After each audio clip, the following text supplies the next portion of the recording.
सभी का हाथ जोड़ करके नमस्कार करती हूँ, अभिनंदन करती हूँ, धन्यवाद देती हूँ कि इतने शॉर्ट नोटिस पर एक बैठक बुलाई गई और आप लोग यहाँ पर जो है सभी लोग आ गए। बहुत बहुत आप सभी का हृदय से आभार प्रकट करती हूँ। आज हम लोग सुबह से निकले हुए हैं और केवल एक ही मुद्दा है कि कल हमने प्रेस क्लब में यहाँ पर लखनऊ का जो प्रेस क्लब है उसमें एक प्रेस कॉन्फ्रेंस करी और अधिवक्ताओं को सीनियर एडवोकेट्स को बताया कि आप सभी लोग एडवोकेट अमेंडमेंट बिल 2025 को सीरियसली अध्ययन करिए और पढ़िए और उसके बारे में लोगों को जागरूक करिए। जिले जिले तहसील तहसील के वकीलों को जागरूक करिए। पूरे भारत के वकील जो है उतरे हुए सड़कों पर, लेकिन उत्तर प्रदेश में जो है जो विरोध का जो तेजी होनी चाहिए थी वो दिखाई नहीं दे रही है, जबकि पूरे भारत में 5 दिन से हड़ताल चल रही है। लेकिन यहाँ जब हम लोग बहुत चिल्लाए तो कल जाकर के हुआ है और वो भी आप समझ लें कि बहुत जो आपके बार काउंसिल मेंबर है उनमें से कोई सड़कों पर नहीं उतरा और हाईकोर्ट में भी जिस तरह से होनी चाहिए थी नहीं हुई, जबकि दिल्ली हाईकोर्ट में 5 दिन से काम नहीं हो रहा है और भारत के 90% स्टेट्स में जो है काम नहीं हो रहा है 5 दिन से। 15 लाख एडवोकेट सड़कों पर उतरा हुआ है।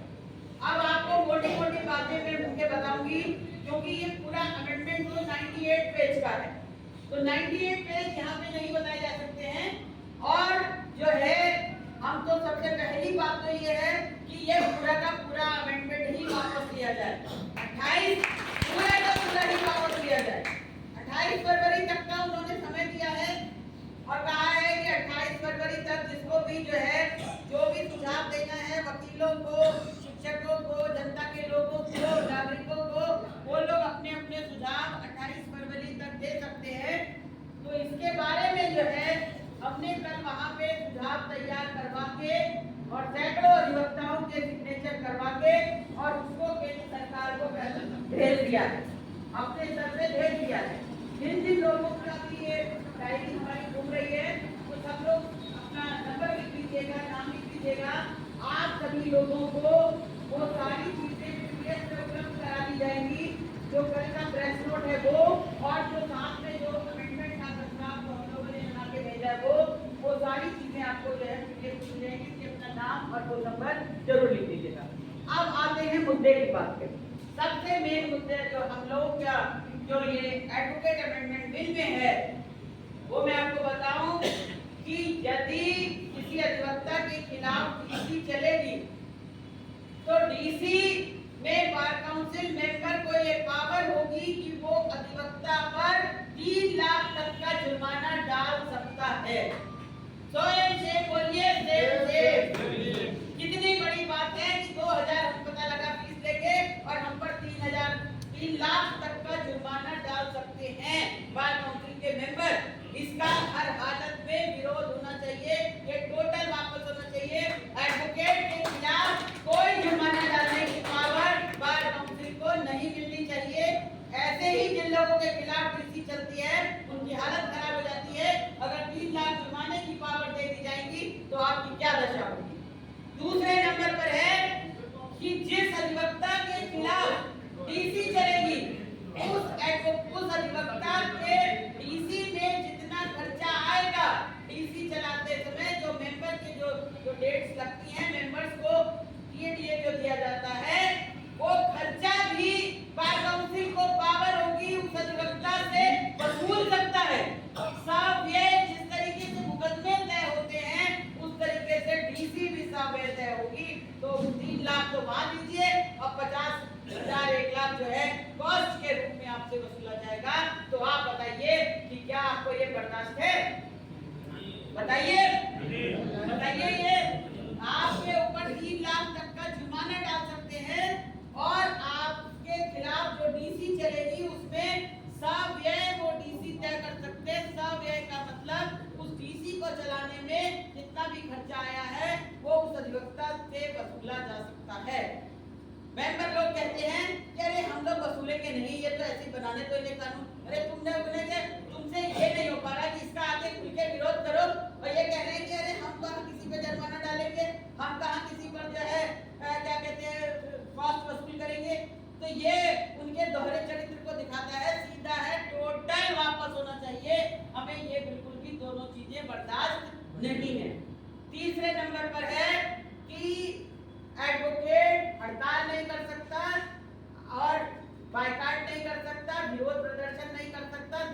ले सकता और कोर्ट से एब्सेंट नहीं रह सकता, और यदि कोर्ट से एब्सेंट रहेगा तो फिर उसको हर हालत में जो है अपनी वैकल्पिक व्यवस्था करके जाना होगा। और जो एडवोकेट उसकी अनुपस्थिति में रहेगा उसको वहां काम करना होगा। गवाही के लिए डेट लगी है तो गवाही करवाइए, और बहस के लिए लगी है तो बहस करवाइए। जिस भी काम के लिए वो लगा है वो काम करने के लिए आप अपना वैकल्पिक व्यवस्था करके जाएंगे। आप बताइए कि अचानक से किसी को बीमारी आ जाए, कोई परिवार में कुछ हो जाए, अधिवक्ता भी जो एक आम इंसान है, उसकी भी तो बहुत सारी सामाजिक और पारिवारिक जिम्मेदारी है, वो भी कभी जो है कोई दिक्कत उसको पर्सनल हो सकती है।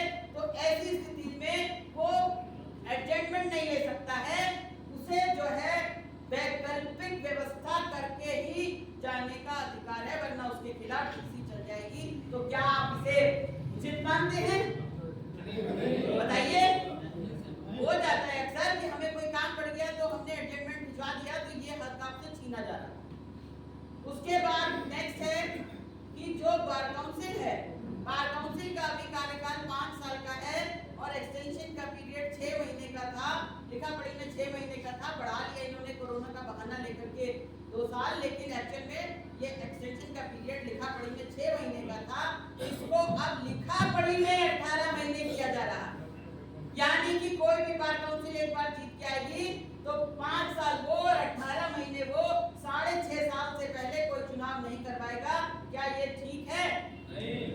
समय पर जो भी लोकतांत्रिक संस्थाएं हैं जिसका जितना कार्यकाल है, सभी अपना अपना समय समय पर चुनाव करवाएं, ये आवश्यक है लोकतंत्र की रक्षा के लिए। इसको बैकडोर से 5 साल की बजाय बढ़ा के 6.5 साल नहीं करने दिया जाएगा। जो पहले वाली व्यवस्था थी वही व्यवस्था सही। उसके बाद इसमें साहब जो है जब बार काउंसिल का कार्यकाल समाप्त हो जाए और बार काउंसिल समय पे चुनाव न करवा पाए तो बार काउंसिल ऑफ इंडिया की स्पेशल कमेटी आके बार काउंसिल को टेक ओवर कर लेती है। तो उस कमेटी का कार्यकाल अभी 6 महीना है। अभी केवल बार काउंसिल ऑफ इंडिया वाले आएंगे तो 6 महीने के लिए यूपी बार काउंसिल को या किसी भी स्टेट की बार काउंसिल को टेक ओवर कर सकते हैं। इन्होंने उसकी सीमा अनिश्चितकालीन कर दी। कोई बार काउंसिल के 3 सदस्यों की कमेटी आएगी, आपकी बार काउंसिल में बैठेगी और उन्होंने उसमें लिखा है, अमेंडमेंट में पढ़ लीजिएगा, एनी ड्यूरेशन तक वो काम करेगी। तो जो भी कोई आके मुफ्त में आके आपकी बार काउंसिल का मालिक बन गया, जब उसकी एनी ड्यूरेशन दे रही है तो वो क्यों आके चुनाव कराएगा? यानी कि बार काउंसिल जैसी लोकतांत्रिक संस्था को नष्ट करने की कोशिश ये केंद्र सरकार कर रही है, जिसका हम सभी अधिवक्ता लोग विरोध करते हैं और बिल्कुल कि एक चुनी हुई व्यवस्थाओं की जो है ये दुश्मन है। और इसलिए ये लोग लाए हैं कि बार काउंसिल में 3 मेंबर सरकार के द्वारा नामित किए जाएंगे। तो ये समझिए, इसका भी हम पुरजोर विरोध करते हैं कि जिस तरीके से आईएएस में लेटरल एंट्री से पीछे से लोगों को भेजा इन लोगों ने, और एकदम से आदमी आया और सीधा उसको बैठा दिया ला करके कैबिनेट सेक्रेटरी बना करके, उसी तरीके की व्यवस्था ये लाएंगे कि जिस एडवोकेट की हैसियत अपनी बार एसोसिएशन में कार्यकारिणी सदस्य जीतने की नहीं होगी, अगर वो सरकार का जो है चाहेगा है तो उसे वो ले जा करके बार काउंसिल का मेंबर चुन के बैठा देंगे। इसका भी हम विरोध करते हैं। जब एक अच्छी व्यवस्था आपके पास है, आप वोट से अपने चुन के भेजते हैं, तब तो मेंबर सही से काम नहीं कर रहे। जब आप लोग चुन के भेज रहे हैं, वोट भेज रहे हैं, तब तो मेंबर सही से काम नहीं कर रहे। अगर सरकार के नुमाइंदे आज आपने 3 एंटर होने दिए, कल 6 एंटर कराएगी, परसों 9 कराएगी, फिर 15 कराएगी, धीरे धीरे पूरी की पूरी बार काउंसिल ही नॉमिनेटेड हो जाएगी। इसलिए हम इसका विरोध करते हैं। इसी के साथ साथ ये है कि अगर बार काउंसिल के कार्यों से बार काउंसिल ऑफ इंडिया उसको सही नहीं लग रहे हैं, किसी भी राज्य की बार काउंसिल को, अगर बार काउंसिल ऑफ इंडिया को किसी भी स्टेट बार काउंसिल के काम यदि सही नहीं लग रहे हैं, तो उसे ये अधिकार होगा कि वो कभी भी आके उसे टेक ओवर कर ले और कभी भी आके अपनी स्पेशल कमेटी बैठा दे। तो ये भी पूरी तरीके से गलत है। आप बताइए कि अभी तो ये था कि अगर 5 साल का समय बीतने के बाद और 6 की जो है स्पेशल कमेटी, और इन्होंने ये ला दिया कि कभी भी आ सकती है, यानी कि अगर 6 महीने भी आपकी बार काउंसिल के चुनाव को हुए और बार काउंसिल के ऑफ इंडिया के सदस्यों की सहायता से केंद्र सरकार को लगा कि इस स्टेट की बार काउंसिल के सदस्य बहुत ज्यादा सरकार के खिलाफ बोल रहे हैं, वो बार काउंसिल ऑफ इंडिया का नाम लेकर के आपको जो है वहां से हटा देगी और ला करके अपनी स्पेशल कमेटी बैठा देगी। तो ये जो मोटे मोटी चीजें थी ये मैंने आपको बताई। इसके अलावा एक और चीज है जो भाई ने शुरुआत में बोली थी, वो है डेफिनेशन ऑफ मिसकंडक्ट। मिसकंडक्ट की डेफिनेशन को इतना विस्तार कर दिया गया है कि जो बार काउंसिल का जो पहले था कि साहब यदि किसी क्लाइंट से रिलेटेड कोई मैटर है तब आप जो है बार काउंसिल में शिकायत कर सकते हैं, या किसी न्यायिक अधिकारी के साथ अभद्रता करी तब आप जो है शिकायत आप पे कर सकते हैं। अब इन्होंने अनलिमिटेड कर दिया। इन्होंने ये कह दिया कि एडवोकेट के लिए जो उचित व्यवहार है उसे यदि वो नहीं करता है तो उसके खिलाफ डीसी चलाई जा सकती है। अब ये तो सब्जेक्टिव हो गया, पता ही नहीं है आपको हमारी कौन सी बात अनुचित लग जाए, ये कौन सी बात। और फिर इससे ये हो गया कि आप समझिए जिस प्रकार से सेना के लोग उनके लिए होता है कि वो सेना के अंदर भी डिसिप्लिन में रहेंगे और सिविल एरिया में आएंगे, मतलब छावनी में जब रहेंगे तब भी वो डिसिप्लिन में रहेंगे, और जब आपके सिविल एरिया में आएंगे तब भी डिसिप्लिन में रहेंगे, छुट्टी पे हैं तब भी डिसिप्लिन में रहेंगे।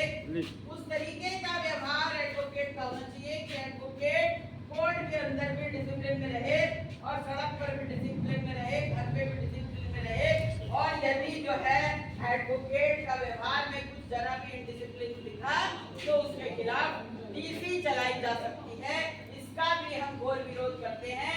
ऐसे तो कोई भी किसी को फंसा देगा, मकान मालिक फंसा देगा, हस्बैंड वाइफ के मैटर आएंगे, पट्टीदारों के मैटर आएंगे, पड़ोसी के मैटर आएंगे, कह देंगे कि साहब ये इन्होंने जो है हमारी तरफ देख के हंसे, ये तो साहब जो है एडवोकेट के व्यवहार के खिलाफ है।